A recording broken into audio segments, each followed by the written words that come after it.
పోరాట వెల్లువతో ఆవిర్భవించినటువంటి అరుణోదయ సాంస్కృతిక సమాఖ్య, ఈ సమాఖ్య ప్రస్థానం గురించి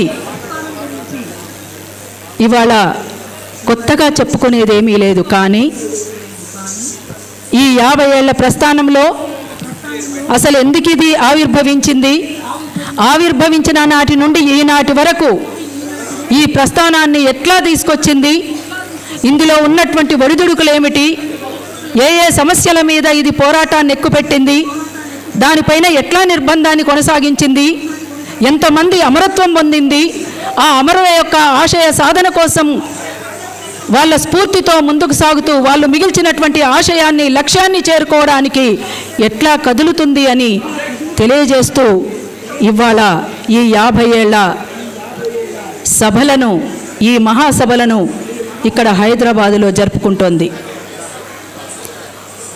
కామ్రేడ్ జంపాల చంద్రశేఖర ప్రసాద్,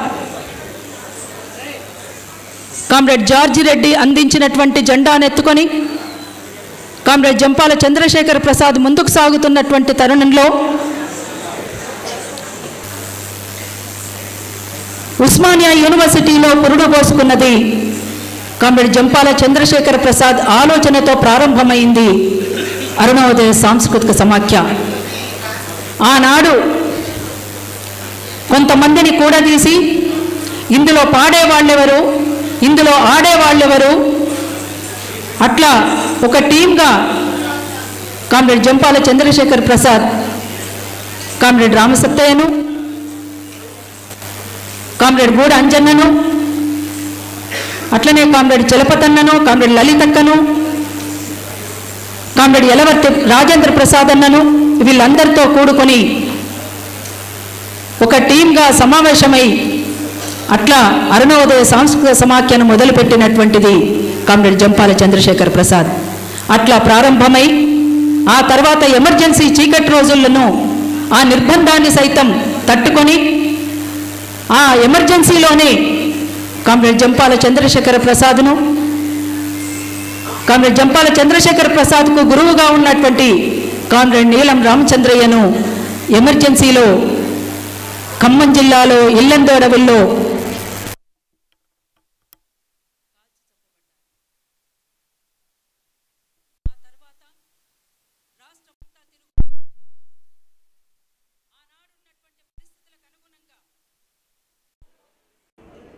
ప్రజల మధ్యకు పోవడానికి ఏ కళారూపాలైతే ప్రజల దగ్గరికి చేరువవుతాం అనేటువంటి ఆలోచనతో వీధి నాటకాలు, భూమి భాగవతాలు, పల్లె సుత్తులు ఇట్లాంటి కళారూపాలతో రాష్ట్రమంతా తిరుగుతూ ఎమర్జెన్సీలో అసూలు బాసినటువంటి వాళ్ళ అమరత్వాన్ని ఎత్తిపడుతూ రాష్ట్రమంతా కూడా కలియదిరిగింది అరుణోదయ. ఆ సందర్భంలోనే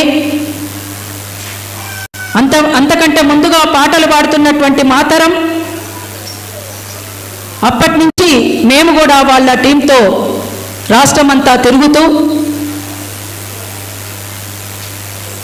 ఆదివాసీల సమస్యను, మతోన్మాదాన్ని, సారా వ్యతిరేక పోరాటాల్లోనూ, మహిళా సమస్యల్లోనూ ఒకటా రెండా అనేక సమస్యల్ని లేవనెత్తుతూ ఆ సమస్యల పరిష్కారానికి ఏం చేద్దామని పాటల రూపంలో, మాటల రూపంలో, ఆటల రూపంలో అరుణోదయ పనిచేస్తూ ముందుకు సాగుతూ వచ్చింది. అట్లనే మహత్తరమైనటువంటి తెలంగాణ సాయుధ పోరాటానికి కొనసాగింపుగా జరిగినటువంటి మలిదశ తెలంగాణ ఉద్యమంలో ఒక కీలక భూమిక పోషించింది అరుణోదయ సాంస్కృతిక సమాఖ్య. ఎన్నో నిర్బంధాలను ఎదుర్కొంది, కేసులు, జైళ్ళు, ఆఖరికి అరుణోదయ ఆఫీస్కు తాళాలు. అయినా అరుణోదయ ఈ ప్రస్థానాన్ని ఆపలేదు. మునుముందుకు సాగుతూ ప్రొఫెసర్ జయదీప్ తిరుమలరావు గారు అన్నట్టు పాలపిట్టల గుంపుగా ఈ అరుణోదయను ముందుకు తీసుకుపోతూ ఇవాళ ఇక్కడ 50 ఏళ్ల ప్రస్థానం యొక్క మహాసభల్ని ఇక్కడ జరుపుకునేటువంటి పరిస్థితి ఉంది. 2016లో సుందరయ్య విజ్ఞాన కేంద్రంలో జరిగినటువంటి 42వ అరుణోదయ మహాసభల్ని జరుపుతున్న సందర్భంలో మిగతా అరుణోదయాల్ని కూడా స్వాగతిస్తూ అందరము ఒకే మహాసభగా జరుపుకుందామని చెప్పేసి ఆహ్వానించడం కూడా జరిగింది. ఇప్పటికీ కూడా అందరికీ కూడా ఆహ్వానాలు పంపి ఉన్నాము. వాళ్ళు వస్తూ ఉంటారు. వాళ్ళందరికీ కూడా విప్లవ సుస్వాగతం అని చెప్పేసి కూడా తెలియజేస్తూ ఉన్నాం.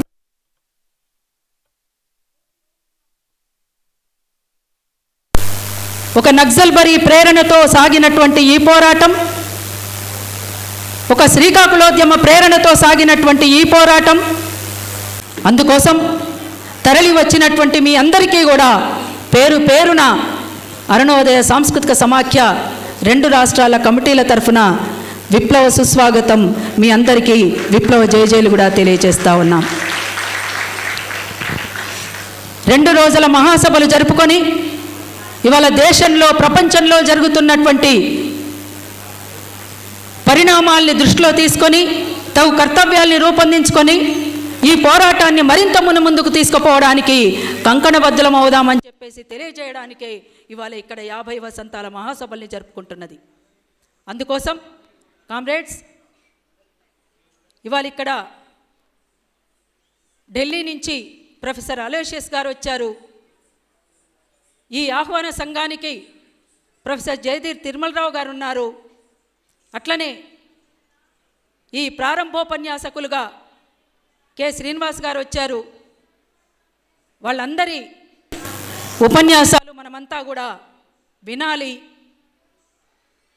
వాళ్ళు ఏం చెప్తారో ఆ తగు సూచనలు వాళ్ళ నుంచి వస్తాయి. ఆ సూచనలకు అనుగుణంగా మన ఉద్యమాన్ని ఎట్లా బలోపేతం చేస్తూ ముందుకు సాగాల్సినటువంటి అవసరం ఉంటుంది అని చెప్పేసి మనమంతా కూడా ఆ రకంగా ఆలోచించి కలిసి ఐక్యంగా ముందుకు సాగుదామని మరొక్కసారి కూడా తెలియజేస్తూ లాల్ సలాం, జోహార్ అమరవీరులకు.